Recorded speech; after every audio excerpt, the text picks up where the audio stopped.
बिस्मिल्लाहिर्रहमानिर्रहीम।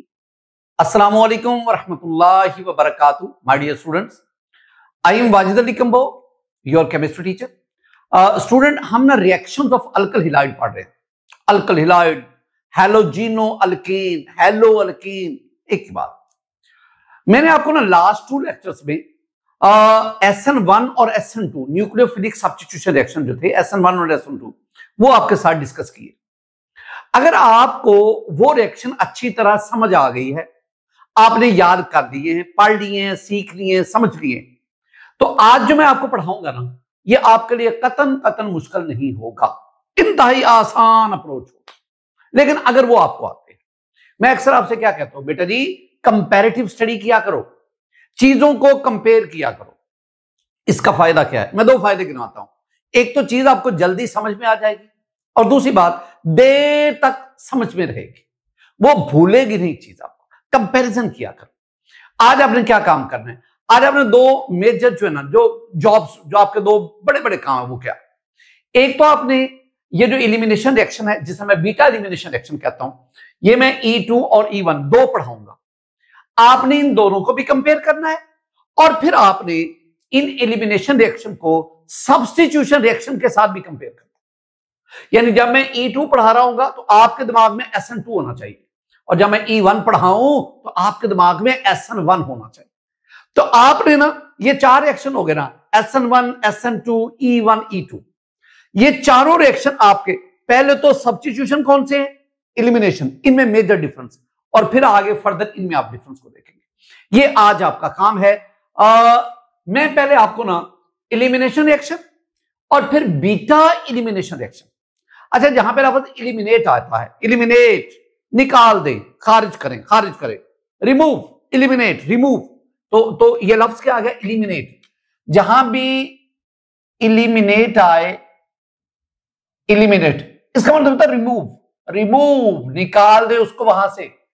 तो beta elimination reaction of RX mean alkyl halide.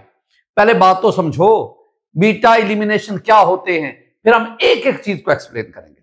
बेटा जी, reaction of RX mean alkyl halide, halo alkane, reactions of alkyl halide in which loss of two atoms या groups, loss which involve the loss, elimination, removal, loss of two atoms or group from adjacent carbon, साथ carbon, और product हमारे पास क्या बनेगा? Alkyne. एक बात ज़हन में बैठाओ, ये जो एलिमिनेशन रिएक्शन है ना, ये एडिशन के अपोजिट है, यानी एलिमिनेशन और एडिशन आपस में अपोजिट है। ये क्या मैंने बोला? एलिमिनेशन और दूसरा मैंने क्या बोला? एडिशन। ये दोनों किस्म के एक दूसरे के अपोजिट है। अगर आप किसी भी अनसैचुरेटेड कंपाउंड में एडिशन करेंगे, अनसैचुरेटेड में एडिशन करेंगे, डबल ट्रिपल बॉन्ड की जगह पे सिंगल बॉन्ड आ जाएगा, वो सैचुरेटेड बन जाएगा। और अगर आप किसी में से मॉलिक्यूल निकालेंगे तो फिर वहां पे डबल या ट्रिपल बॉन्ड अनसैचुरेशन क्रिएट हो जाएगी। ये सिंपल सी बात है, एक दूसरे के उलट है।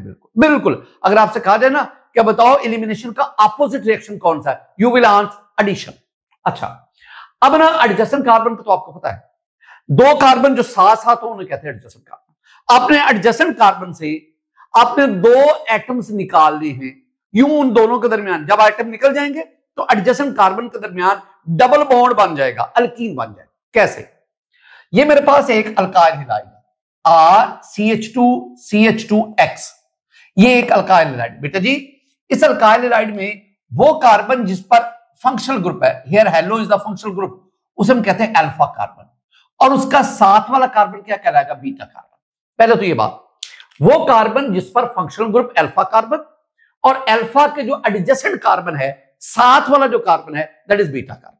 और अब आपको पता है कि चूंकि कार्बन के साथ हैलोजन, और हैलोजन की इलेक्ट्रोनेगेटिविटी कार्बन से ज्यादा है, ये हेलोसोमर, फ्लोरो, क्लोरो, ब्रोमो, आइडो, इनके इलेक्ट्रोनेगेटिविटी कार्बन से ज्यादा है, लिहाजा इन पर पार्शियल नेगेटिव और कार्बन पे पार्शियल पॉजिटिव। और इधर भी अगर इस पे पार्शियल पॉजिटिव आएगा तो वो पार्शियल पॉजिटिव इस पर भी, वो पार्शियल पॉजिटिव इस पर भी, इस पर भी, और इस पर भी। मैंने आपसे क्या कहा था कि जहां पॉजिटिव होता है that is electrophilic centre.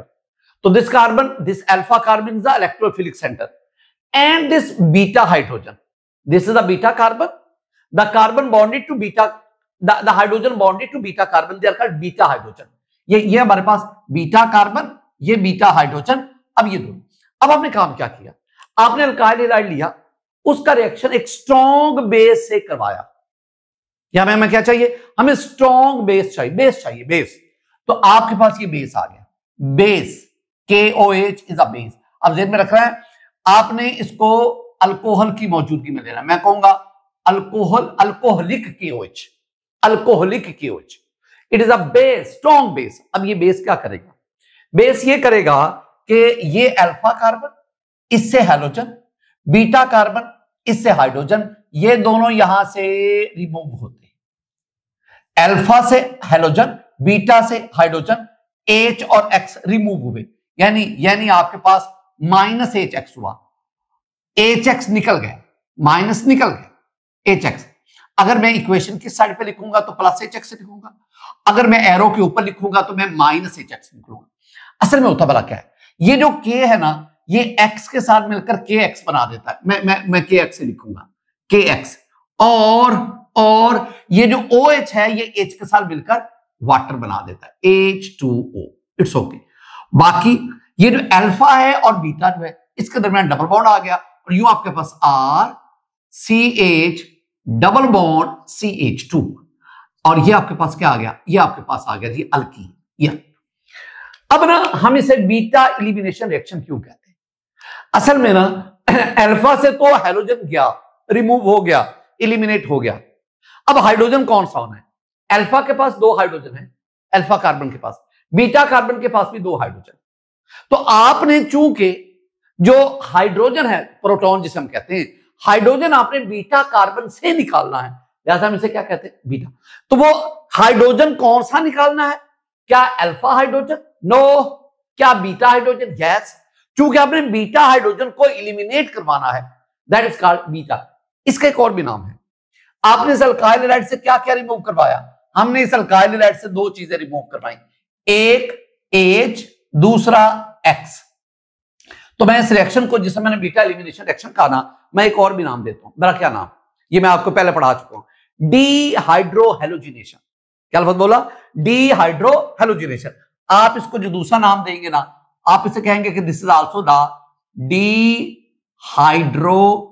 Hydrohalogenation, halogenation किसकी, of RX। What do you mean by RX, alkyl halide.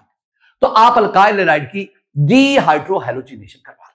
ये जो जितनी मैंने बात बताई, डेफिनेशन और फिर एग्जांपल, ये आपको आनी चाहिए। एक अहम तरीन नुक्ता, वो नुक्ता इस पूरे आज के लेक्चर की जान है, जान। और वो नुक्ता क्या है बेटा जी, मैंने ये आपके सामने ना अल्काइल हैलाइड बनाया। देखो ये CH2, ये carbon, hydrogen CH2, it's okay. ये कार्बन, ये वाला, और इसके साथ ये हाइड्रोजन, और साथ 2 हाइड्रोजन, एक ही और एक ही। मैंने इसी को यहां पे लिखा। अब सुनना, ये कार्बन जिस पर फंक्शनल ग्रुप है, this is the alpha carbon, और इसके adjacent carbon, this is the beta carbon. अभी मैंने आपसे कहा, चूंकि हाइड्रोजन की इलेक्ट्रोनेगेटिविटी कार्बन से ज्यादा है, it carry partial negative charge, it carry partial positive charge, and this carbon also carry partial positive charge, and these hydrogen also carry partial positive charge. ये आ गया, और इसमें भी पार्शियल पॉजिटिव है। अब मेरी बात को सुनना, ये मेरे पास OH नेगेटिव है, बड़ी बड़ी खास बात, बहुत बहुत इंपॉर्टेंट बात, ये OH नेगेटिव है। अब OH नेगेटिव, क्या ये बेस है, क्या ये न्यूक्लियोफाइल है? 2 सवाल आ गए, क्या OH नेगेटिव हाइड्रोक्साइड आयन, क्या ये बेस है? दूसरा क्वेश्चन, क्या ये न्यूक्लियोफाइल है? न्यूक्लियोफाइल, हम कहते हैं ये दोनों ही है। OH नेगेटिव के पास अनशेयर्ड इलेक्ट्रॉन पेयर है, ये इलेक्ट्रॉन पेयर है, नॉन बॉन्डिंग। जिसके पास नॉन बॉन्डिंग इलेक्ट्रॉन पेयर होता है, वो बेस भी है, वो न्यूक्लियोफाइल भी है। बेस को क्या कहते हैं, इलेक्ट्रॉन पेयर डोनर। न्यूक्लियोफाइल को क्या कहते हैं, इलेक्ट्रॉन पेयर डोनर। ये इलेक्ट्रॉन पेयर डोनर है, ये बेस भी है, न्यूक्लियोफाइल भी। लेकिन अभी फैसला नहीं करना, अभी नहीं फैसला करना। सुनो, अब आपके पास ये नेगेटिव चार्ज है ना, न्यूक्लियोफाइल है या बेस है। अब इसने अटैक करना है कहां पे, इलेक्ट्रोफिलिक सेंटर पे। कहां पे, इलेक्ट्रोफिलिक सेंटर, इलेक्ट्रोफिलिक साइट पे। दिस OH नेगेटिव, ये this wants to attack on the electrophilic site, लफ्ज मैंने बोला इलेक्ट्रोफिलिक साइट, SITE। और मैं आपको बताऊं इस मॉलिक्यूल में, अल्काइल हैलाइड के मॉलिक्यूल में there is more than 1 electrophilic sites, एक से ज्यादा है। एक ये carbon, it has a partial positive charge, this alpha carbon is the electrophilic site, यहां पे ये अटैक कर सकता है। दूसरा ये हाइड्रोजन, ये beta hydrogen, they also carry the partial positive charge, इस पर भी ये अटैक कर सकता है। यानी OH नेगेटिव ये दो जगहों पे अटैक कर सकता है, एक दो से भी ज्यादा, मैं तो सिर्फ दो बात कर रहा हूं, कार्बन पर, अल्फा कार्बन पर भी और इस हाइड्रोजन पर भी। अब दूसरी बात मैं जानना क्या चाहता हूं, ये OH नेगेटिव बेस है या न्यूक्लियोफाइल है? लास्ट लेक्चर में थोड़ा सा इशारा आपको दिया था, अब सुनना बेटा जी, अगर ये न्यूक्लियोफाइल, ये वाला OH नेगेटिव, अगर ये इस कार्बन पर अटैक करेगा, किस पर? Alpha carbon. अगर ये अल्फा कार्बन पर अटैक करेगा then it will call the nucleophile, और जब ये अल्फा कार्बन पर अटैक करेगा ना, तो ये दोनों इलेक्ट्रॉन यहां से यूं चले जाएंगे, and this reaction is called essence reaction, nucleophilic substitution reaction. एक बात ये तो हम पीछे पढ़ चुके हैं, और वहां हमने यही करवाया था, हमने इसका OH नेगेटिव का, इसको हमने न्यूक्लियोफाइल कहा था, और इसका हम इस इलेक्ट्रोफिलिक कार्बन के ऊपर अटैक करवाया था, और ये लीविंग ग्रुप था, और यूं ये न्यूक्लियोफिलिक सब्स्टिट्यूशन रिएक्शन था। ये लास्ट लेक्चर थे। अब क्या है? अब ये है कि ये OH नेगेटिव इधर अटैक नहीं करेगा, इसके पास एक और भी अपॉर्चुनिटी है, और वो ये है कि ये इसके ऊपर अटैक करेगा, इस पे, और इस हाइड्रोजन को यहां से अब्स्ट्रैक्ट कर लेगा, अब्स्ट्रैक्ट निकाल लेगा, खींच लेगा। OH नेगेटिव ये प्रोटॉन को एक्सेप्ट कर रहा है, ले रहा है। जब OH नेगेटिव, वो स्पीशीज जो प्रोटॉन एक्सेप्ट करती है, प्रोटॉन एक्सेप्टर है, that is called base.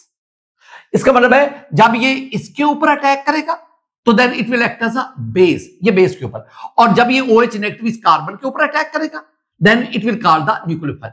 What is the difference between base and nucleophile? Very simple, OH negative एक ही स्पीशी है, न्यूक्लियोफाइल कब? जब ये इधर अटैक करेगा। The reaction is called the essence reaction, nucleophilic substitution reaction.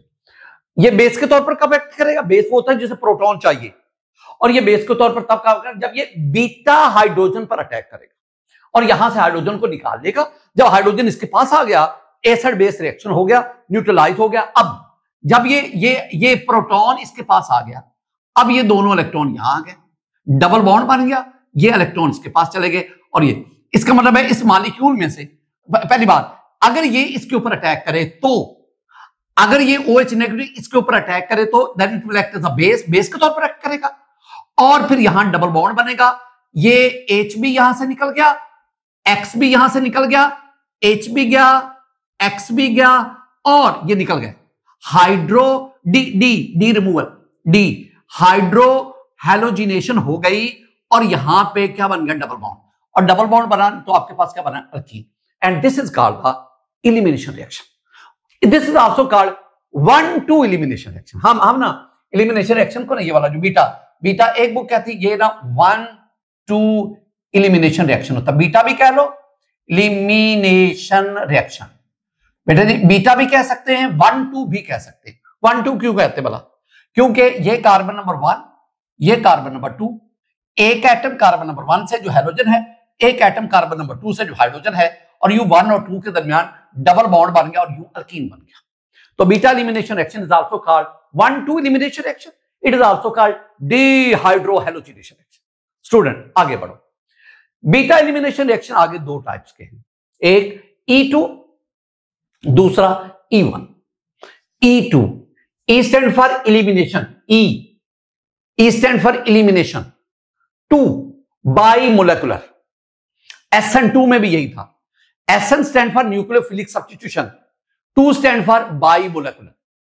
अब ना तो E2 रिएक्शंस यानी एलिमिनेशन बाइमोलेकुलर रिएक्शन, E2, ये जो E है ये एलिमिनेशन है, अगर 2 bimolecular mean its molecularity is 2, इसकी 2 molecularity. Similarly this is E1 elimination, 1 mean unimolecular mean इसकी मोलेकुलरिटी क्या है? 1 है। तो ये जो मोलेकुलर है, ये जो 2 है, ये जो 1 है, ये मोलेकुलरिटी को रिप्रेजेंट करता है। डेफिनेशन पे आओ। डेफिनेशन 1 स्टेप, वही बातें, बड़ी हद तक वही बातें जो आपने SN2 में पढ़ी। SN2 में 1 स्टेप एलिमिनेशन रिएक्शन, SN2 में भी यही था, that is was 1 step substitution reaction. E2 को SN2 के साथ कंपीट करो, उसके साथ कंपेयर करो।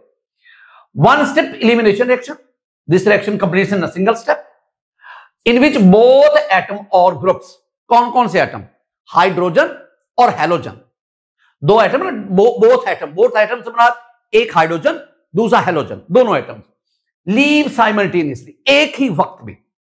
अगर दोनों एक ही वक्त में लीव करें द रिएक्शन इज E2। लेकिन अगर ये 1 स्टेप है, ये क्या आ गया 2 steps, 2 step elimination reaction in which leaving group leave first, पहले ये लीव करे, followed by the removal of hydrogen, उसके बाद ये लीव करे। अगर ये दोनों साइमल्टेनियसली एक स्टेप में लीव करें, E2 रिएक्शन। अगर पहले X लीविंग ग्रुप लीव करे, अगले स्टेप में हाइड्रोजन लीव करे, प्रोटॉन लीव करे, 2 स्टेप्स में, तो दैट इज द E1। ये डेफिनेशन आपको आनी चाहिए। जो इंपॉर्टेंट बातें हैं वो सीख लो। अब आओ, हमें ना इसके बाद एग्जांपल चाहिए। बेटा जी मैंने ये इथाइल ब्रोमाइड लिया, 2 नाम है इथाइल ब्रोमाइड, बार बार लिखता हूं मैं, ये इसे मैं ब्रोमोइथेन भी कहता हूं, मैं चलो ब्रोमोइथेन लिखूंगा। ब्रोमोइथेन ये क्या है, ये प्राइमरी है। अल्कोहल आपने KOH, alcoholic KOH, this is the base. We need strong base here. हमें यहां स्ट्रॉन्ग बेस चाहिए। तो क्या ये स्ट्रॉन्ग है? यस। कोई और स्ट्रॉन्ग है मेरे पास और भी हैं। मसलन एक तो ये आ गया ना, KOH इन C2H5OH, एथानोल में इसको ले लो, this is a strong base. और भी हैं आप ना, sodium O2H5 in C2H5OH, sodium ethoxide in ethanol, sodium methoxide in methanol, these are strong bases. हमें यहां स्ट्रॉन्ग बेस चाहिए। ये लाजमी बात ये ज़हन में बिठा लेना। मैंने ये एंड पे फैक्टर अफेक्टिंग E2 में लिखना है, मुझे यहां स्ट्रॉन्ग बेस चाहिए। मैं लिख देता हूं, मुझे यहां स्ट्रॉन्ग बेस चाहिए। It's okay. अब स्ट्रॉन्ग बेस क्या करेगा? स्ट्रॉन्ग बेस में ये जो K है ये Br के साथ मिलेगा। It's okay. अल्फा कार्बन से हैलोजन गया, ब्रोमीन गया, बीटा कार्बन इससे हाइड्रोजन जाना है, ये OH जाएगा और इधर से एक हाइड्रोजन ले लेगा। अल्फा से हैलोजन, बीटा से हाइड्रोजन, और हैलोजन हाइड्रोजन एक ही वक्त में निकलते हैं, और यूं अल्फा और बीटा के दरमियान डबल बॉन्ड बन गया, और ये आपके पास बना जी CH2 double bond CH2। What is this? This is ethene, this is ethylene plus KBr से मिलेगा, KBr बन गया, प्लस वाटर बना, OH और H से मिले तो आपके पास ये वाटर बना। ये हमारे पास है। अब इसमें ना अहम तरीन नुकता क्या है? अहम तरीन 2 बातें हैं सिर्फ। एक, मैंने यहां पे प्राइमरी अल्काइल हैलाइड लिया और उसका स्ट्रॉन्ग बेस के साथ रिएक्शन करवा, लिखा हुआ है नेचर ऑफ अल्काइल हैलाइड। तो आप E2 रिएक्शन में कौन से अल्काइल हैलाइड लेंगे? हम ना यहां पे 1 डिग्री अल्काइल हैलाइड लेंगे, 1 डिग्री अल्काइल हैलाइड। अगर 1 डिग्री अल्काइल हैलाइड होगा तो ये जनरली E2 रिएक्शन देगा। लेकिन अगर 2 डिग्री होगा, सेकेंडरी अल्काइल हैलाइड, वो बड़ी मुश्किल से ये देगा। उसके लिए आपको फिर ना और कई चीजों को देखना पड़ेगा। लेकिन जो 3 डिग्री है वो तो ना होने के बराबर, ना 3 डिग्री अल्काइल हैलाइड, वो तो ये रिएक्शन देगा ही नहीं, बहुत कम चांसेस है। वो फिर E1 की बजाय वो E2 की बजाय वो E1 रिएक्शन देगा। एक तो ये बात आपके ज़हन में बैठे। बेटा जी यहां तक आपके पास ना डेफिनेशन हो गई, और डेफिनेशन के बाद मैंने आपको ये एग्जांपल समझा दिया। अब मैकेनिज्म की तरफ आए। मैकेनिज्म, बहुत सारी बातें E2 की SN2 जैसी हैं।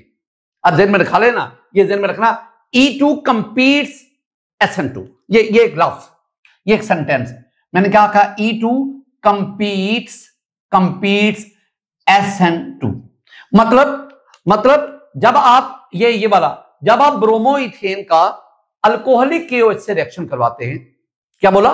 जब आप ब्रोमोइथेन का अल्कोहलिक के साथ रिएक्शन करवाते हैं तो सिर्फ यही प्रोडक्ट नहीं बनता, यानी सिर्फ इलिमिनेशन रिएक्शन नहीं होता, इसके साथ सब्स्टिट्यूशन रिएक्शन भी हो रहा होता है। दोनों रिएक्शन साथ साथ चल रहे होते हैं, दोनों रिएक्शन। अब कौन सा ज्यादा फेवर में है, कौन सा कम है, किसका एक्सटेंट ज्यादा है, किसका कम है, वो तो मैं आपको इलिमिनेशन वर्सेस सब्स्टिट्यूशन में समझाऊंगा। अच्छा आओ जरा मैकेनिज्म, बहुत आसान सी बात। आपके पास ये वाला, यही प्राइमरी अल्काइल हैलाइड, ये वाला कार्बन के साथ 2 हाइड्रोजन ब्रोमीन, ये वाली सारी बातें जो अभी की। अब ये कार्बन क्या, बार बार लिखूंगा, बार बार लिखूंगा, आपको डिस्टर्ब करूंगा, बार बार लिखूंगा। This is alpha carbon, this is beta carbon. अब इस पे पार्शियल नेगेटिव, इस पे पार्शियल पॉजिटिव, इन हाइड्रोजन पे भी पार्शियल पॉजिटिव है, ये नहीं कहता कि इन पे नहीं है। ये अल्फा हाइड्रोजन, ये बीटा कार्बन, इस पे पार्शियल पॉजिटिव, इन हाइड्रोजन पे भी पार्शियल पॉजिटिव है, ये हाइड्रोजन पे भी पार्शियल पॉजिटिव। ये जो हाइड्रोजन है ना, these are called beta hydrogen atom, ये बीटा है। ये इस बीटा कार्बन के साथ कितने बीटा हाइड्रोजन है? ये 3 है। They have the acidic nature. ओ बड़ी बड़ी खूबसूरत बात, beta hydrogen has the acidic nature, acidic. ये प्रोटॉन बनकर H पॉजिटिव बनकर यहां से निकल जाते हैं, लेकिन ये तब निकलेंगे अगर कोई बेस इसको यहां से लेके जाएगा। ये आपके पास क्या है? ये आपके पास सबस्ट्रेट है, सबस्ट्रेट है, अल्काइल हैलाइड है। अब आपके पास क्या आएगा? आपके पास बेस आएगा। आप ना B नेगेटिव लिख लो, या इस केस में OH नेगेटिव है तो वो लिख लो, OH नेगेटिव लिख लो, इट्स ओके। या अगर आप B नेगेटिव लिख, B के पास ये 2 इलेक्ट्रॉन, दो जो मर्जी लिख लो।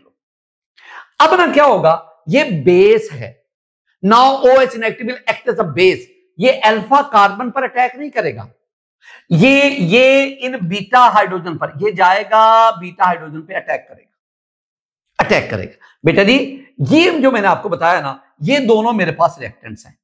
कौन कौन से हैं? एक आपके पास अल्काइल हैलाइड है और एक आपके पास बेस है। न्यूक्लियोफाइल नहीं अब कहना, अब क्या कहेंगे? बेस। तो एक आपके पास अल्काइल हैलाइड है और दूसरा आपके पास क्या है? बेस। अब ये दोनों क्या है? These are reactants. ये आपके पास आ गए रिएक्टेंट्स, रिएक्टेंट्स। अब मैंने आपसे क्या कहा कि कोई भी रिएक्टेंट डायरेक्ट प्रोडक्ट में नहीं कन्वर्ट होता। Before converting into product they have to pass a transition state. ये आपके पास वो TS है, TS stand for transition state, and the name of this transition state is activated complex. बेटा जी ट्रांजिशन स्टेट में क्या क्या हो रहा है? कौन से बॉन्ड टूट रहे हैं, कौन से बॉन्ड बन रहे हैं, कितनी एक्टिविटीज ट्रांजिशन स्टेट में परफॉर्म हो रही है? पहली बात, ये वाला जो बॉन्ड है ना, ये बेस का हाइड्रोजन के साथ बॉन्ड, ये वाला, मैं बेस को ले लेता हूं, बेस का हाइड्रोजन के साथ बॉन्ड, प्रोटॉन के साथ बॉन्ड, ये बन रहा है। ये बॉन्ड जो है, ये बॉन्ड बन रहा है, ये बन रहा है, इट्स ओके। ये हाइड्रोजन और कार्बन का ये वाला बॉन्ड, ये टूट रहा है, ये टूट रहा है। अच्छा हो क्या रहा है कि ये एक्चुअली ना यहां से यहां शिफ्ट होता है, ये यहां से शिफ्ट होगा और यहां पे डबल बॉन्ड बनेगा, और ये कार्बन और ये वाला बॉन्ड जो है ये टूट रहा है, टूट रहा। अब जरा देखोगे ना, 1 2 3 4 एक्टिविटीज परफॉर्म होगी, यानी बेस और ये प्रोटॉन। अब ये प्रोटॉन कहलाएगा जब ये यहां से डिटैच होगा, अब्स्ट्रैक्ट होगा, निकलेगा, रिमूव होगा, इलिमिनेट होगा, जो मर्जी लफ्ज यूज करो।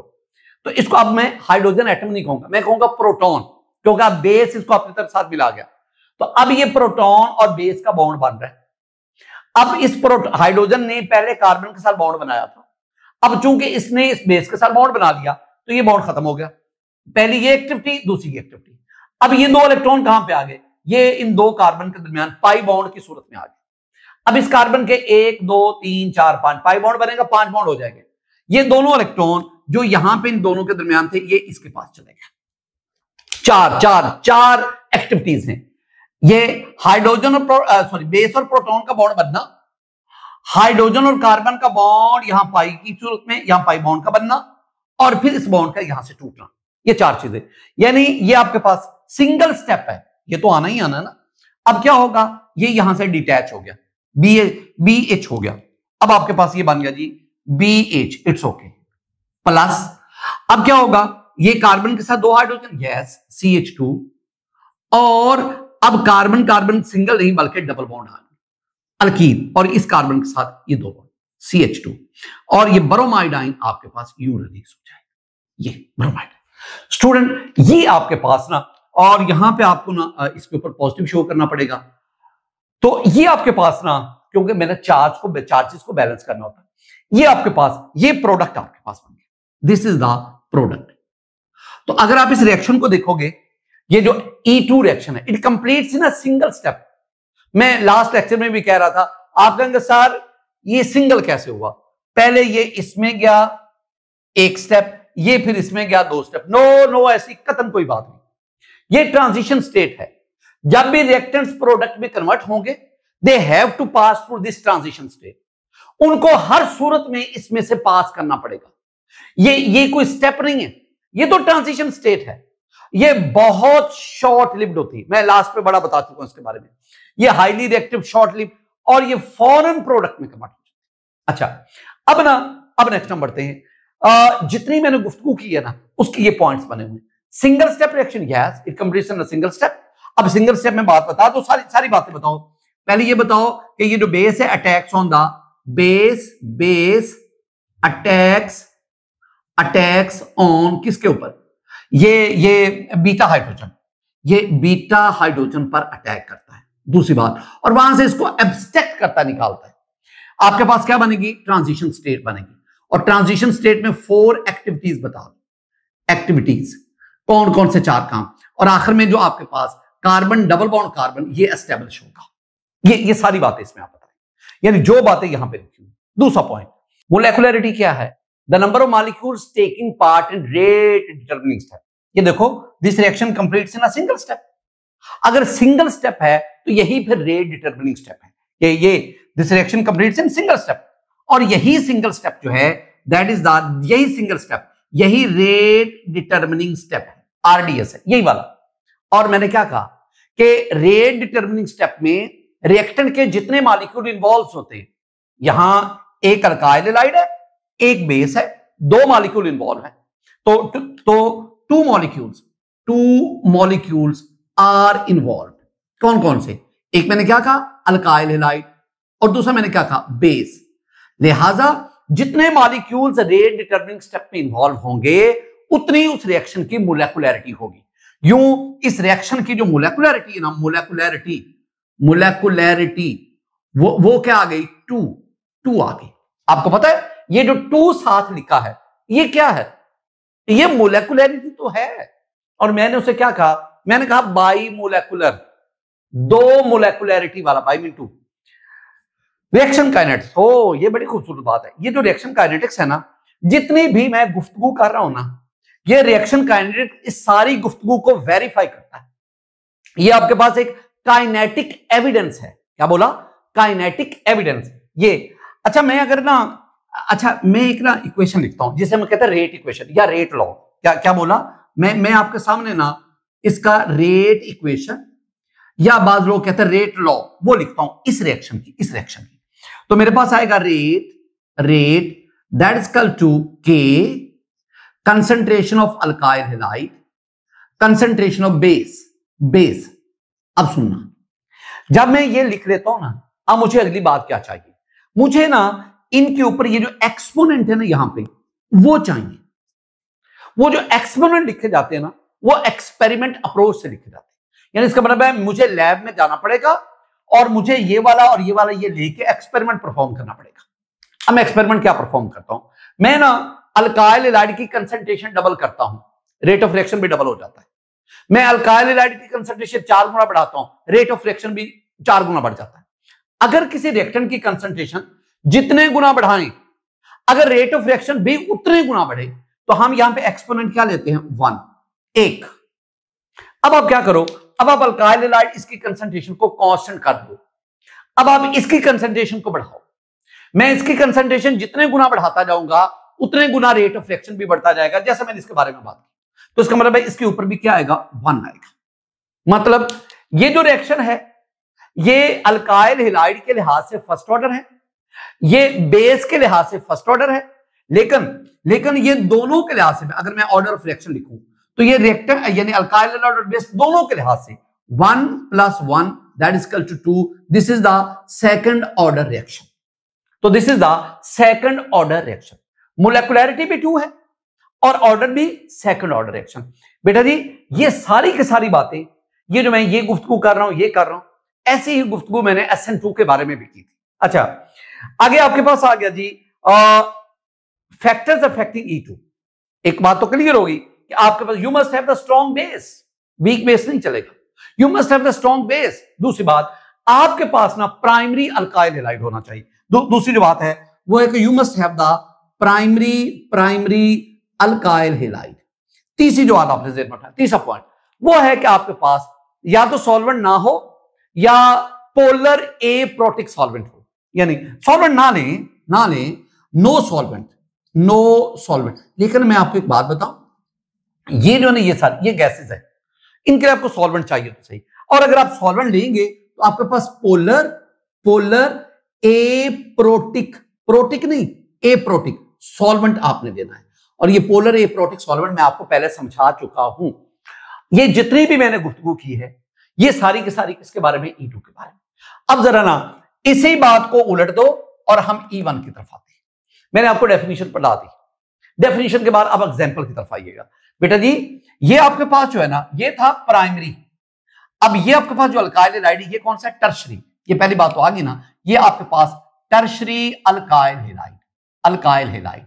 यानी पहली बात E1 रिएक्शन कौन से अल्काइल हैलाइड देते हैं, नेचर ऑफ अल्काइल हैलाइड में क्या कहोगे, टर्शरी को हम कहते हैं 3 डिग्री टर्शरी, या टी नॉट कह लो या 3 डिग्री कह लो, टर्शरी अल्काइल हैलाइड। ये क्या देंगे, ये E1 रिएक्शन देंगे। इससे कम कौन देंगे, सेकेंडरी अल्काइल हैलाइड। और प्राइमरी तो ना होने के बराबर, 1 डिग्री अल्काइल हैलाइड तो ना होने के बराबर, नहीं देते, बात ही खत्म हो, नहीं देते। और मिथाइल तो वो उसके बाद। तो मोस्टली जो टर्शियरी अल्काइल हैलाइड है they give the E1 reactions. ये मैंने tertiary alkyl halide, tertiary butyl bromide, tertiary मैं तो कॉमन नेम लिखूंगा, नाम इसका क्या है, tertiary TER, tertiary butyl bromide, tertiary butyl bromide. अच्छा, अब आप इसका रिएक्शन ना, मैं बुक की आदत पूरी कर देता हूं लेकिन मैं इससे मुतमिन नहीं हूं।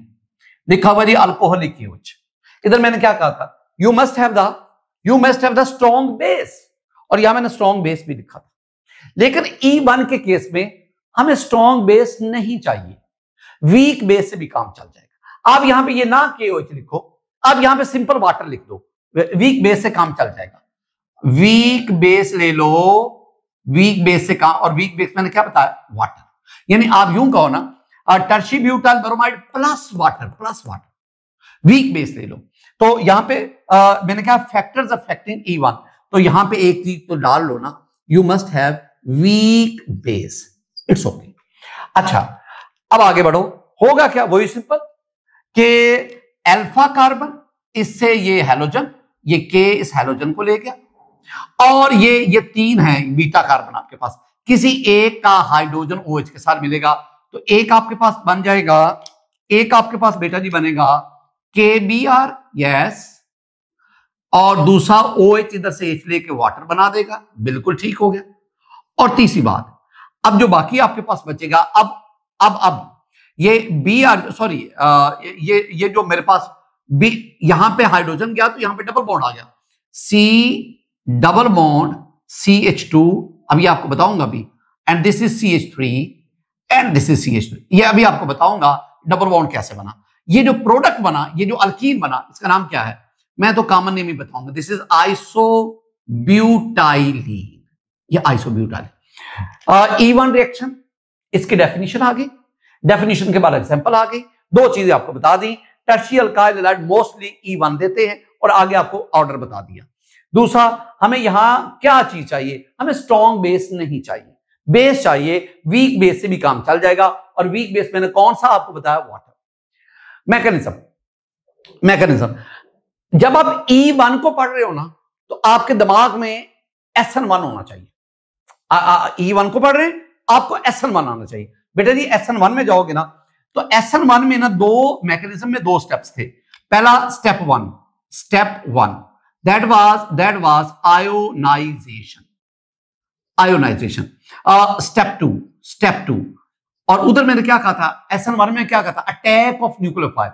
मैं यहां पे कहूंगा अटैक, ये स्टेप 1 और ये स्टेप 2, अटैक ऑफ, यहां मैं कहूंगा बेस। ये स्टेप 1 स्टेप 2, ऊपर आपके पास स्टेप 1 उसको मैं नाम देता हूं आयोनाइजेशन, स्टेप 2 को नाम मैं देता हूं अटैक ऑफ बेस। ये जो स्टेप 1 है ना, याद रखना SN1 का और E1 दोनों का पहला स्टेप 100% सेम है। मैंने ये नहीं कहा 99.9% सेम है, नहीं, मैं 99.9% नहीं कहा, मैंने कहा 100% सेम है। मेरा टाइम यहां पे ना लगवाओ, जो मैंने आपको SN1 के बारे में पढ़ाया था, खुदा रहा वही बातें यहां पे, खुदा रहा वही बातें सारी यहां पे। अब आपने क्या कहना है कि यहां पे मैं बार बार कह रहा हूं, मैं कोई डिटेल नहीं दूंगा। ये आपके पास स्लो रिएक्शन है, पोलर सॉल्वेंट चाहिए, पोलर प्रोटिक सॉल्वेंट, ये रेट डिटर्मिनिंग स्टेप है, RDS है, रेट डिटर्मिनिंग स्टेप। इसमें क्या होगा, इसमें ये कार्बन जो sp3 हाइब्रिडाइज्ड है ना, अपनी हाइब्रिडाइजेशन चेंज करेगा, ये दोनों इलेक्ट्रॉन इधर चलेंगे और आपके पास जो चीज बनेगी that is very important, that is carbocation. ये कार्बोकैटायन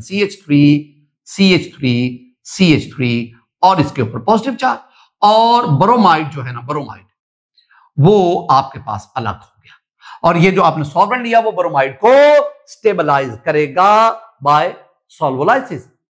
ये सारी बातें हो चुकी हैं। ये रेट डिटरमिनिंग स्टेप, कितने रिएक्टेंट के मॉलिक्यूल इन्वॉल्व है, सिर्फ एक, कौन, टर्शियल अल्काइल।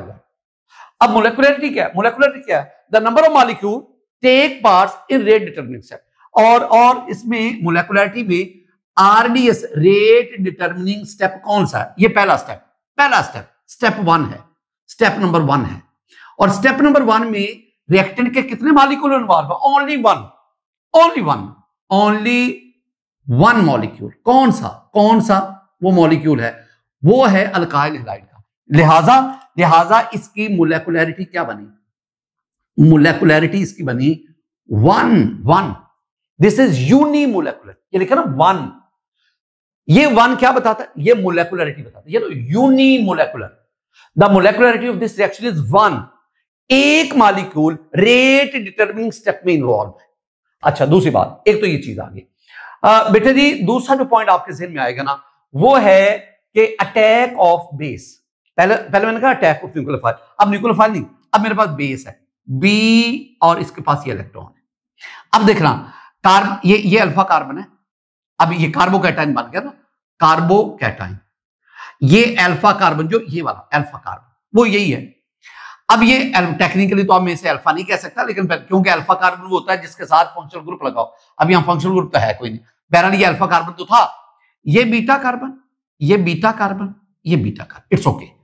मैं ना इन तीनों में से एक बीटा कार्बन के हाइड्रोजन को थोड़ा सा खोलता हूं, ये तीनों हाइड्रोजन मैं खोलता हूं, ये एक हाइड्रोजन इधर, एक हाइड्रोजन इधर, एक हाइड्रोजन इधर। अब चूंकि इस कार्बन पर पॉजिटिव चार्ज है, अब ये तीनों मिथाइल ग्रुप है, electron positive inductive effect electron देते हैं, जब इलेक्ट्रॉन इसको देंगे तो इनके ऊपर पॉजिटिव चार्ज आएगा। ये बीटा कार्बन इस हाइड्रोजन को क्या कहते हैं, बीटा हाइड्रोजन। अब बीटा हाइड्रोजन पर positive charge, partial positive charge, जिस पे partial positive charge that is electrophile. पहले मैं क्या कहता था, SN1 में मैंने क्या कहा था, मैंने यहां पे न्यूक्लियोफाइल को लिया था और न्यूक्लियोफाइल को इस कार्बन पे अटैक करवाया था। अब ये न्यूक्लियोफाइल इस कार्बन पर अटैक नहीं करेगा, अब ये न्यूक्लियोफाइल इस हाइड्रोजन को बतौर प्रोटॉन यहां से निकाल देगा, एब्स्ट्रैक्ट करेगा। तो ये हाइड्रोजन ये इसके साथ आ गया, ये दोनों इलेक्ट्रॉन यहां पे आ गए और ये पॉजिटिव चार्ज खत्म हो गया। और अब आपके पास क्या बना, ये BH बन गया, ये आपके पास BH ये बन गया, और ये कार्बन अब यहां डबल बॉन्ड बन गया CH2, ये डबल बॉन्ड यहां पे इन दोनों के दरमियान, और यहां तो CH3 मत छेड़ो, और ये आपके पास प्रोडक्ट बन गया जिसे मैंने क्या कहा, isobutyl. This reaction is very fast, जो फास्ट होता है वो रेट डिटरमिनिंग नहीं होता। अब 2 स्टेप रिएक्शन बता दो यहां पे, ये जो 2 स्टेप हैं, जितनी मैंने ऊपर गुफ्तगू की है वो सारी यहां पे बता दो कि पहले स्टेप में क्या हुई, आयोनाइजेशन हुई, क्या क्या आपने लिया, क्या बना, कार्बोकैटायन बना, प्लेनर है, sp2 हाइब्रिडाइज वगैरह वगैरह, वो सारी बातें बताओ। दूसरा स्टेप क्या है, वो फास्ट है। पहला रेट डिटरमिनिंग, लेकिन ये फास्ट रेट डिटरमिनिंग नहीं है। बता दो सारी बातें कि इसमें ये जो बेस है ये कार्बन पर, इलेक्ट्रोफिलिक कार्बन पर अटैक नहीं करता, ये इसमें से बीटा हाइड्रोजन को एब्स्ट्रैक्ट करता है। तो जो प्रोटॉन को एक्सेप्ट करता है दैट्स द बेस। यहां पे ये बतौर बेस काम कर रहा है, बतौर न्यूक्लियोफाइल नहीं है। और यहां पे जब ये इधर जाएगा, ये दोनों इलेक्ट्रॉन यहां पे, और डबल बॉन्ड जहां पे एलिमिनेशन होती है वो अनसैचुरेशन क्रिएट करती है। ये बातें आ गई। रिएक्शन काइनेटिक्स, मैं कहता हूं ना, रिएक्शन काइनेटिक्स हमारे पास एक सबूत है। ये जो रिएक्शन काइनेटिक्स है ना, एक्चुअली ये हमारे पास एक काइनेटिक एविडेंस है। एविडेंस जितनी हम ये सारी गुफ्तगू कर रहे हैं ना, उस गुफ्तगू पर जो मोहर सब्त करता है ना, जो मोहर लगाता है, वो ये एक्सपेरिमेंटल डाटा है। अब डाटा में क्या बता रहा है, एक्सपेरिमेंटल डाटा क्या बता रहा है, वो कह रहा है हजूर वाला, आप इसका रेट लॉ, रेट इक्वेशन लिखो के, अब जरा कुछ देर के लिए सुनना, काइंडली सुनना। आर एक्स से मेरी मुराद है, या ये सारे का सारा नहीं, इस तरह CH3 टेकन थ्राइस CBr, ये सारा उठा के यहां पे, चलो मैं आज लिख देता हूं, CH3 टेकन थ्राइस CBr, ये लिख दिया, ये वाला। तो और साथ ही मैं सिर्फ कुछ देर के लिए, मुझे इजाजत दीजिएगा, मैं साथ ना बेस को लिख देता हूं कि कुछ देर के लिए इजाजत दीजिएगा। अब ये तो मैंने लिख दिया, मुझे यहां पे एक्सपोनेंट लिखने हैं।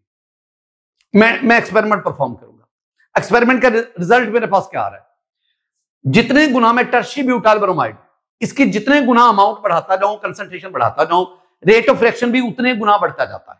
तो इसका मतलब है इसके ऊपर मैं क्या लिखूंगा, 1। अब आओ बेस पर, KOH पर।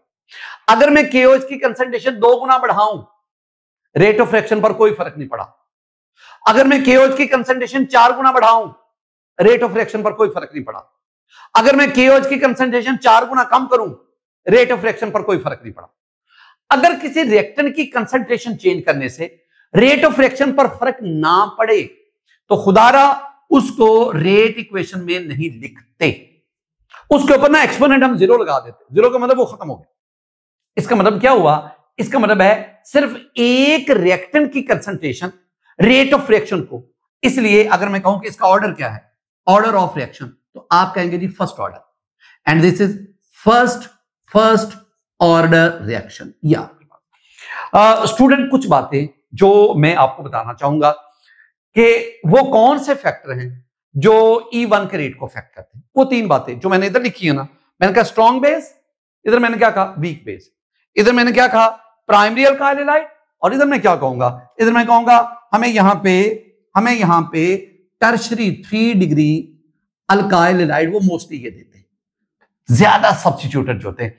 और इसके बाद एक और बहुत अहम नुकता, और वो भला क्या है कि इधर मैंने लिखा पोलर एप्रोटिक, और इधर मैं कहूंगा पोलर प्रोटिक सॉल्वेंट चाहिए, सॉल्वेंट पोलर प्रोटिक। इधर क्या था, इधर था पोलर एप्रोटिक, ए प्रोटिक प्रोटॉन H पॉजिटिव, यानी वो सॉल्वेंट जो H पॉजिटिव ना दे, एप्रोटिक ना दे, पोलर हो लेकिन सॉल्वेंट जो है वो H पॉजिटिव ना दे, प्रोटॉन ना दे।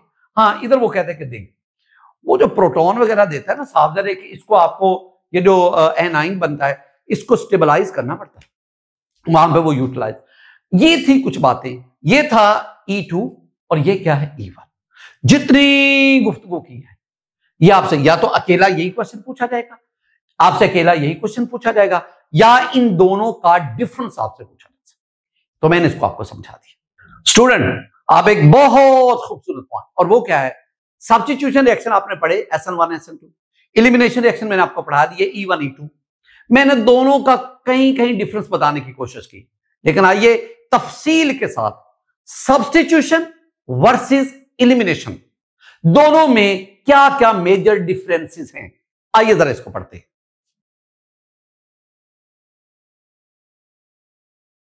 जी स्टूडेंट, अब बिल्कुल एंड पे बहुत खूबसूरत बातें, सब्स्टिट्यूशन वर्सेस एलिमिनेशन, यानी SN reaction versus beta elimination reaction.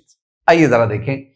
पहले मैं ना सिंपल सा पॉइंट उससे आगाज करता हूं। मेरे पास ना ये एक अल्काइल हैलाइड है, डेफिनेटली हम उसको ही पढ़ रहे हैं। मैं KOH से रिएक्शन करवाता हूं। अब मैं दो तरह से बात करूंगा। अगर मैं एक्वस KOH लूं, एक्वस, ये पहली बात, मैं एक्वस मीडियम में, aqueous medium, and it should be kept in mind that aqueous medium is more polar, more polar. मैं ना KOH का मोर पोलर एक्वस मीडियम में इसके साथ रिएक्शन करवाता हूं और मैं देखता हूं प्रोडक्ट क्या बनेगा। पॉसिबली दो प्रोडक्ट बन सकते हैं, दो प्रोडक्ट। एक आपके पास ये OH इस ब्रोमीन को सब्स्टिट्यूट करेगा और आपके पास अल्कोहल बनेगा। मेरे पास बन गया जी CH3, it's okay, CH2 and OH। ये तो अगर मैं KOH लूं। अगर KOH के बजाय मैं कोई और बेस ले लेता हूं, यानी मैं NaOC2H5 ये ले लेता हूं। ये क्या है? सोडियम एथोक्साइड, ये भी बेस है। अब इसमें क्या होगा? ये सोडियम Br को लेकर NaBr बन जाएगा, सोडियम ब्रोमाइड बन जाएगा और Br की जगह पे OC2H5 आ जाएगा। अब एक तरफ CH3CH2 और फिर OC2H5, ये एक आपके पास ईथर बन जाएगा। यानी प्रोडक्ट कौन सा बनता है ये डिपेंड करता है कि आप बेस कौन सा लेते हैं। अगर मैं एक्वस KOH लेता हूं तो डेफिनेटली वो इससे रिएक्शन करेगा, अल्कोहल बनेगा। तो आपके पास प्रोडक्ट क्या बना? अल्कोहल। बेटा जी ये जो मैंने रिएक्शन आपके सामने लिखा, ये वाला, दिस इज एसन रिएक्शन। असल बात, this is essence reaction, this is nucleophilic substitution reaction. दूसरी बात, अब आप काम क्या करो, अब आप इसी इथाइल अल्कोहल का इथाइल ब्रोमाइड का KOH से रिएक्शन करवाओ, but now it should be alcoholic KOH, alcoholic KOH। अब ध्यान में रखना है, ये जो अल्कोहलिक KOH होता है ना, ये ज्यादा पोलर नहीं होता, इट इज लेस पोलर, ये कम पोलर। ये बात ध्यान में रखना, जो एक्वस मीडियम होता है वो मोर पोलर होता है, जो अल्कोहलिक मीडियम होता है वो लेस पोलर होता है। मैंने यहां पे बताना है आपको nature of solvent, aqueous medium, alcoholic medium, aqueous medium more polar, alcoholic medium less polar. सुनना, अगर जब आप अल्कोहल की मौजूद KOH इन अल्कोहल इसमें रिएक्शन करवाते हैं तो अब आपके पास क्या बनेगा? अब आपके पास ये अल्फा कार्बन, इससे ये ब्रोमीन जाएगा K के साथ, ये बीटा कार्बन, इससे एक हाइड्रोजन OH के साथ मिलेगा और यूं आपके पास अल्कीन बनेगा, CH2 डबल बॉन्ड CH2। और पता है ये कौन सा रिएक्शन? जहां पे अनसैचुरेशन क्रिएट हो गई है by the elimination of H and Br, H and X, that is called this is called the elimination reaction, E reaction। ये E।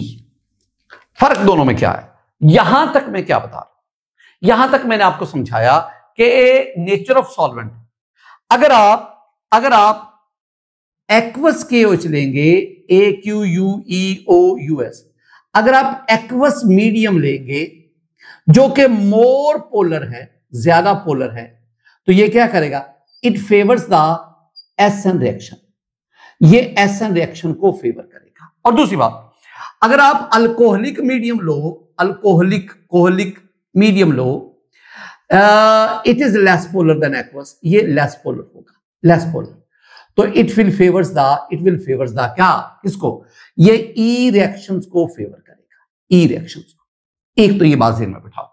इसका मतलब क्या हुआ? इसका मतलब है कि ये दो रिएक्शंस होते हैं, एसन रिएक्शन, ई रिएक्शन। ये मैंने आपको एक बेसिक आइडिया दिया, एक कदम आगे बढ़ो, सीखने का अमल का एक कदम आगे बढ़ो। और वो क्या?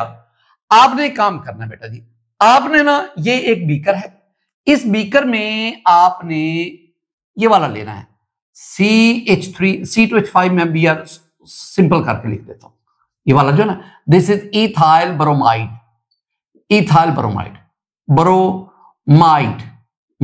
ये आपने लेना, इथाइल ब्रोमाइड। आपने इस बीकर में इथाइल ब्रोमाइड ले लिया, यस, ये अल्काइल हैलाइड। अब आप इसमें क्या डालेंगे? आप इसमें KOH डालेंगे, it's okay, ethyl bromide KOH, लेकिन साथ आपको ना वाटर भी ऐड करना पड़ेगा, वाटर। यानी आपने एक्वस KOH लिया, यानी पानी मिला KOH लिया और इथाइल ब्रोमाइड से रिएक्शन करवाया। यानी आपने क्या किया? आपने ऊपर वाले रिएक्शन के लिए तमाम कंडीशन प्रोवाइड कर दी, रिएक्टेंट भी दे दिए, मीडियम भी दे दिया, इट्स ओके। अब क्या होगा? अब इसकी मौजूदगी में इसके अंदर एसन रिएक्शन शुरू हो जाएगा, एसन, न्यूक्लियोफिलिक सब्स्टिट्यूशन रिएक्शन, और बनेगा क्या? अल्कोहल बनेगा, अल्कोहल, एथानॉल बनता जाएगा, अल्कोहल। अच्छा जी, जो ही अल्कोहल बनेगा अब इसके अंदर ई रिएक्शन भी शुरू हो जाएगा, इलिमिनेशन। आप कहेंगे सर वो कैसे शुरू हो गया? क्योंकि हमें इलिमिनेशन रिएक्शन के लिए क्या चाहिए? हमें अल्कोहल चाहिए, और वो अल्कोहल बतौर रिएक्टेंट इसके अंदर बन गया। इसका मतलब है अब इसके अंदर रिएक्शन मिक्सचर में एट ए टाइम आपके पास एसएन रिएक्शन भी हो रहा है, ई रिएक्शन भी हो रहा है। यानी बोथ, मैं खूबसूरत सेंटेंस लिख रहा हूं, both SN and E compete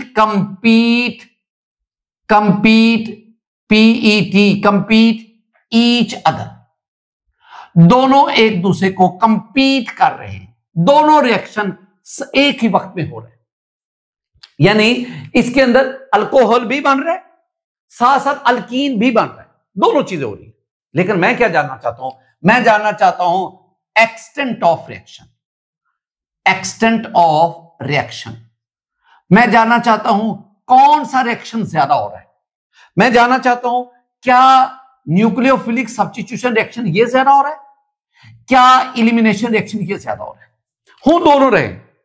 अगर SN1 हो रहा है तो वो E1 को कंपीट कर रहा है, अगर SN2 हो रहा है तो वो E2 को कंपीट कर रहा है।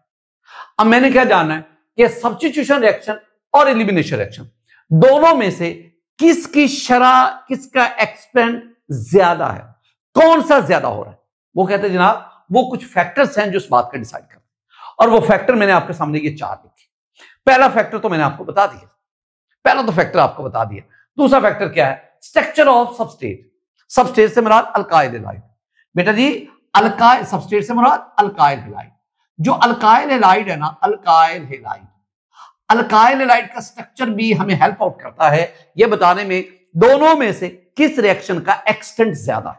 एक छोटी सी बात बेटा जी, अभी आपने ना इन तमाम चीजों को पढ़ा, ये पढ़ा था ना, मैंने कहा था OH अगर इस हाइड्रोजन पे अटैक करेगा तो it will act as a base, वो इलेक्ट्रोफिलिक ये ई रिएक्शन होगा, और अगर OH इस कार्बन पे अटैक करेगा तो फिर ये SN रिएक्शन होगा।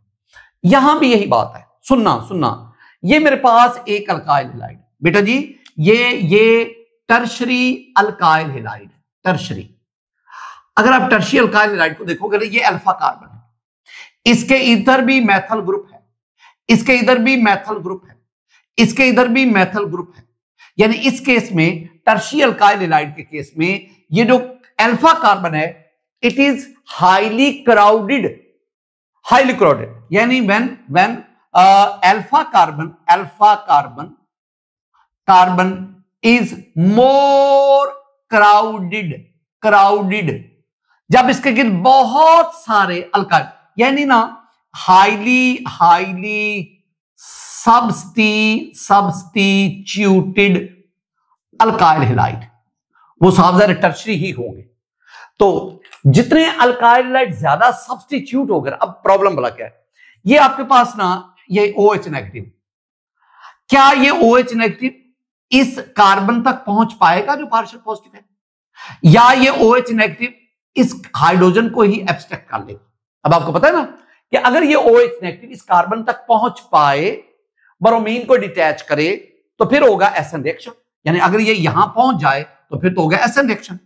लेकिन अगर ये OH, और फिर ये न्यूक्लियोफाइल के तौर पर काम करेगा, लेकिन अगर OH सिर्फ इस हाइड्रोजन को ही यहां से एब्स्ट्रैक्ट कर ले तो फिर इस सूरत में क्या होगा? ई रिएक्शन।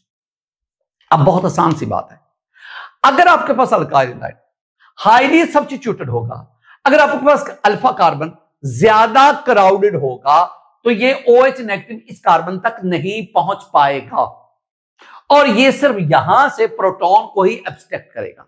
मैं कहना क्या चाहता हूं? मैं कहना चाहता हूं कि इस सूरत में आपके पास ई रिएक्शन उसके चांसेस ज्यादा है as compared to the SN reaction. तो इसका मतलब क्या हुआ? जब हाईली सब्स्टिट्यूटेड अल्काइल हैलाइड होगा देन फिर रिजल्ट क्या होगा? आप कहोगे कि E reactions favour SN reactions, तो ई की बजाय SN हो गया। अगर आप इस सारी बात को अगर आप इकट्ठा कर लो तो इसका मतलब क्या होगा? अगर आपके पास 3 डिग्री अल्काइल हैलाइड होगा, RH होगा 3 डिग्री टर्शियरी अल्काइल हैलाइड, तो it will undergo the E reactions. Elimination reactions देगा। और अगर आपके पास 1 डिग्री अल्काइल हैलाइड होगा, 1 डिग्री अल्काइल हैलाइड होगा, it will favour the SN reaction. ये यानी अगर आपके पास ये वाला है, ये इथाइल ब्रोमाइड, ये आपके पास क्या है, ये प्राइमरी अल्काइल हैलाइड। अगर यहां पे प्राइमरी अल्काइल हैलाइड और दोनों कंडीशन प्रोवाइड करो, तो मैं अगर आपसे कहूंगा बेटा इसमें कौन सा रिएक्शन ज्यादा हो रहा है, तो आप कहेंगे सर इस केस में ना, इस केस में जब प्राइमरी अल्काइल हैलाइड है, इस केस में SN2 it beats the E2 हो दोनों रहे, लेकिन SN2 वो E2 के मुकाबले में ज्यादा हो रहा है। लेकिन अगर यहां पे ये इथाइल ब्रोमाइड के बजाय मैं टर्शी ब्यूटाइल ब्रोमाइड, उसको ये दोनों कंडीशन प्रोवाइड करूं, तो फिर उस केस में E1 वो टर्शी होगा, तो फिर SN1 E2 नहीं होगा, SN1 और E1 होगा। तो उस केस में, इस केस में अगर आप इसको लेंगे बतौर रिएक्टेंट, तो इस केस में E1 it will more extent of E1 is greater than SN1। ये पहली गुफ्तगू। दूसरी बात टेम्परेचर। बेटा जी आपने अभी ना इसको पढ़ा, सारे को आपने ई रिएक्शन को पढ़ा, ये सारे यहां बहुत सारे बॉन्ड टूटते हैं, बहुत सारे। ये देखो ना, ये बॉन्ड टूटा, यहां बना, यहां बॉन्ड टूटा। जब बॉन्ड बहुत सारे टूट रहे होते हैं, साफ ज़ाहिर वहां पे वो बहुत ज्यादा एनर्जी, हीट इन्वॉल्व होती है, अब्सॉर्ब होती है। अगर लो टेम्परेचर रखेंगे, जैसे मैं आपको समझाता हूं, ये मेरे पास रिएक्शन है, अगर मैं इसको 25 डिग्री सेंटीग्रेड पर, या मैं रूम टेम्परेचर इस पर परफॉर्म करूं, तो मेरे पास वाला क्या बनेगा, सुनो। मेरे पास जो इसमें प्रोडक्ट बनेगा ना, ये CH3 टेकन थ्राइस और साथ OH आएगा, और साथ ही साथ आपके पास CH3 टेकन थ्राइस O और C2H5 ये भी बनेगा। यानी ये आपके पास दो SN प्रोडक्ट बनेंगे, न्यूक्लियोफिलिक सब्स्टिट्यूशन, ये SN रिएक्शन होगा, दो प्रोडक्ट। अब ये बना अल्कोहल और ये बना ईथर, दोनों प्रोडक्ट बनेंगे और दोनों न्यूक्लियोफिलिक सब्स्टिट्यूटेड प्रोडक्ट है। अगर मैं इन दोनों का कंसंट्रेशन देखूं, तो ये आपके पास 83% बनेंगे। इसके मुकाबले में अगर एलिमिनेशन रिएक्शन होगा, ई रिएक्शन होगा, जिसे मैं E1 कहूंगा, यहां SN1 है, तो ई रिएक्शन जो आपके पास होगा ना बेटा जी, उसमें आपके पास C डबल बॉन्ड CH2, ये जो अभी आपको पढ़ाया CH3 और CH3 ये बनेगा, लेकिन ये सिर्फ और सिर्फ 17% बनेगा। अब नोट करो, अगर आपके पास टेम्परेचर रूम टेम्परेचर है, तो इसका मतलब है room temperature, low temperature favours SN1। यानी ये बात का मफहूम क्या बना, लो टेम्परेचर और फिर हाई टेम्परेचर।